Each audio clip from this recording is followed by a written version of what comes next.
How did that tweet make you feel? Because it made me feel like I should go head first, dive into my monitor for how dumb that tweet was. As you can see by the tweet, I'll be talking about the opinions I have been seeing around the internet lately, especially Twitter. Yes, Twitter is the most depressing, horrible website you could ever find opinions on, but we'll start from there. Even though this tweet has been a minute since it happened, I still do want to talk about it.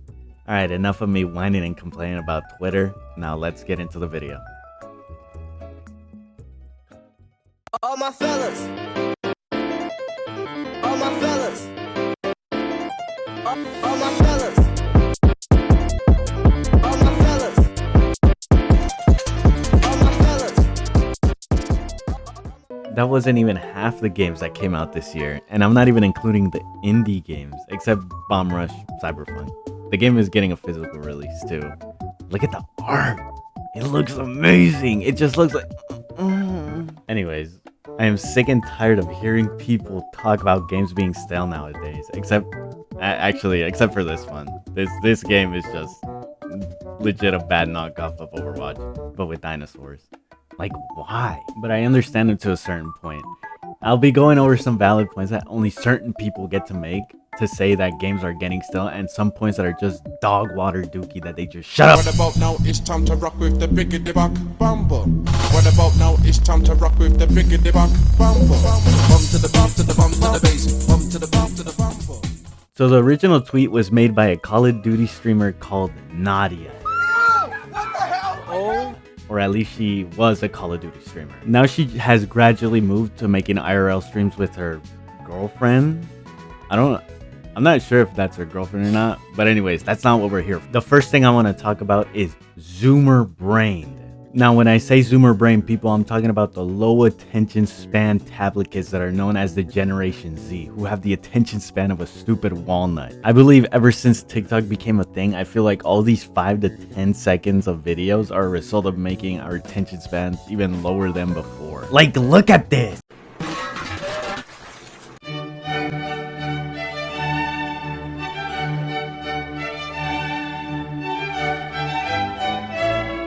I remember the time when kids used to not have such low attention spans that the majority of the games that came out were single player games that had amazing story and gameplay. God, I sound so old saying that. I'm not gonna lie, I was one of those kids back in the day. Then I got addicted to TikTok and I lost all my brain cells, and I'm having the last one on overdrive trying to keep me alive. Platforms like TikTok reward stimulation. Just scrolling through your feed hoping to get a better video than the last, not noticing the time go by. I've fallen for this trap multiple times. I can't get out of it. Please help me. But in all reality, I think what it all comes down to is if they are willing to have the attention to play a game that has a lot of content, especially when we're talking about games that have like 40 plus hours of gameplay to it. There are some exceptions to this rule, being Red Dead Redemption, GTA, Skyrim, and God forbid Cyberpunk.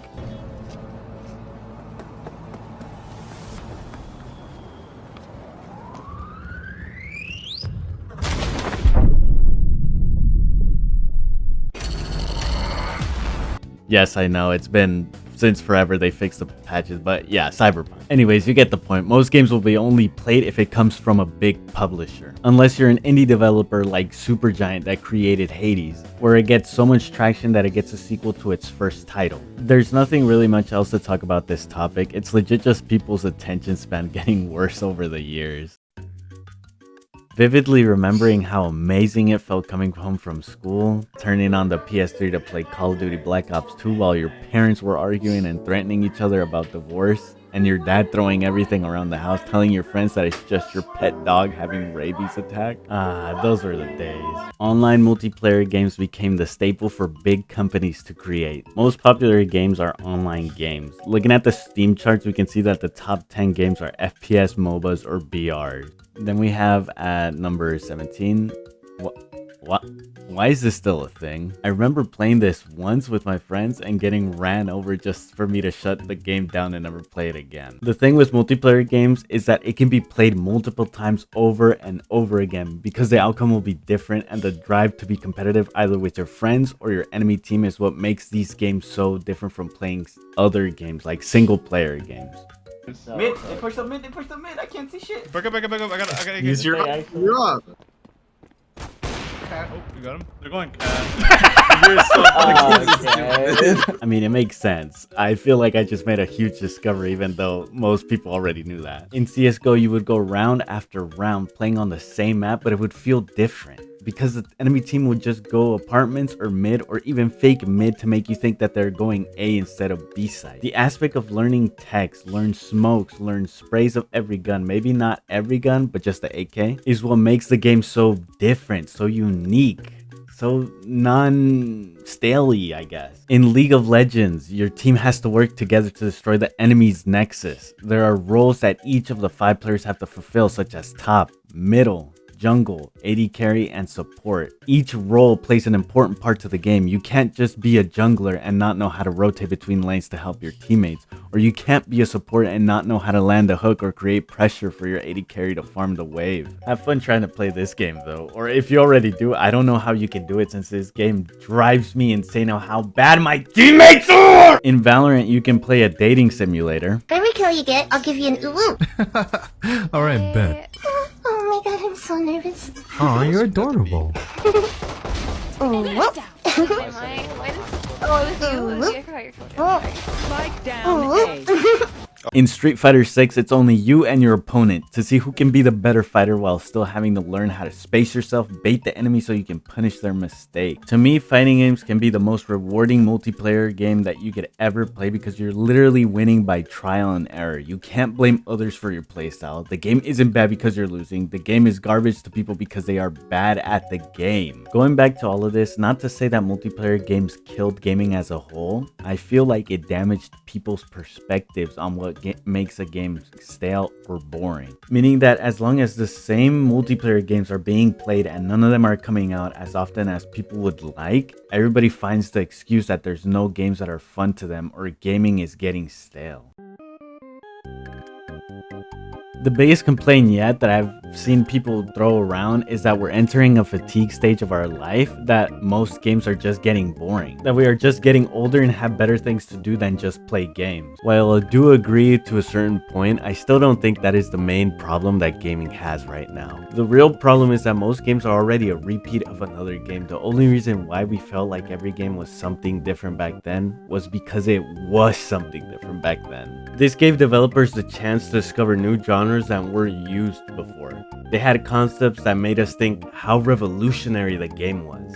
That's why when some new game tries something revolutionary, we just get a whole phase of it. For example, MOBAs, when Dota and League of Legends were becoming mainstream, we had Strife, Gigantic, and some like other bootlegged ones. And don't forget the BR moment the whole internet was having when they had people post their Fortnite clips on Snapchat. Thank God I wasn't one of those kids though. By the way, H1Z1 was the one that started the BR phase, and whoever disagrees with me is just wrong. Yeah, Fortnite made it popular, but H1Z1 started it.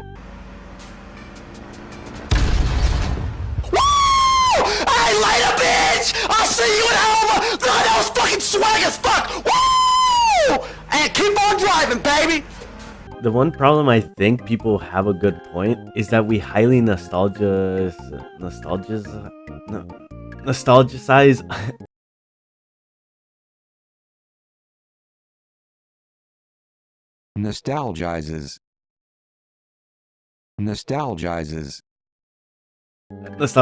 other older games and look down on innovative versions of those games.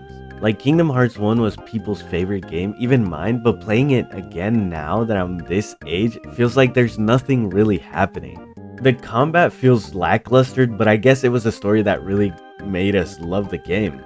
Now, I'm not saying that all older games are bad, but I'm just saying that if we were to play them, you can tell a big difference of gameplay to what we have now. The Final Fantasy VII Remake was done beautifully and it garnered a whole new audience with their hack and slash type combat. I'm sorry to say, but if they kept the same turn base from the original with updated graphics, it would only bring back the old fan base. And I love turn-based games, but there's been so many that just get pumped out that I just want something different. The other side of the coin, we have an older game that beats the newer version of it, like the Mario Striker games. If you played the original GameCube one, you would understand how heated the matches would get. It was a bot. We'll say, what the fuck?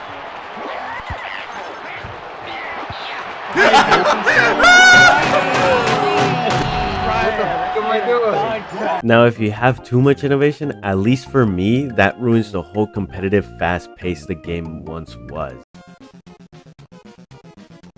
I might live in a bubble, and I think that what streamers play, people are most likely to follow and play those games too. But looking at the most games streamed and the Steam charts of the most games played, it seems to be somewhat true. There are some games that people aren't streaming but have a huge player count currently. Also, I feel like streamers do have the right to complain about games being stale for the sole reason that they have to keep the stream entertained. But if all they do is play one game over and over again, then it's honestly their fault for thinking that there's nothing else to do but play that certain game. I know that it's more complicated than just saying it's their fault, since I'm sure that they want to play other games, but their viewer count drops significantly. This goes back to the beginning points that I mentioned earlier, that people have small attention spans, especially live streamer viewers and their streamers. I genuinely can't sit and watch a speedrun of the same game without the streamer being entertaining and talking to the chat while speedrunning. And that's why Souls games are going to be the most entertaining single player games that most other solo games. Another valid point that streamers do have is the saturation of popular genres such as battle royales and open world sandbox games. Now, I understand that viewers would love to see their favorite streamer play these games, but it gets to the point that most of these games are just repeats, if not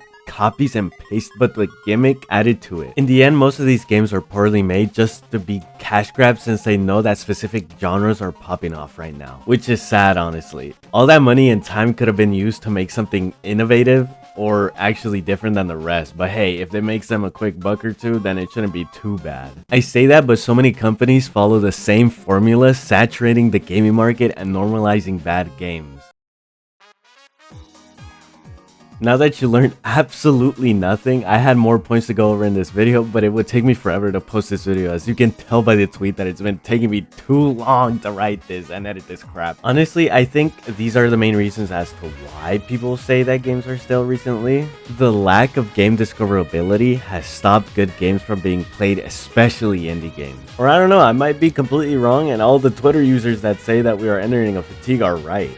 I don't know. All I have to say is that this year has been the best for gamers. So many amazing games have come out, and with DLC updates like Cyberpunk. Who would have guessed Cyberpunk out of all the games? October has to be the biggest month for this year because we have Mario Wonder and Spider-Man. Especially with the Game Awards that just ended, I can't wait for the future games. But anyways, thank you so much for watching. If you want more videos like these, make sure to leave a like, subscribe, and keep updated on the videos I half-assed to. So yeah.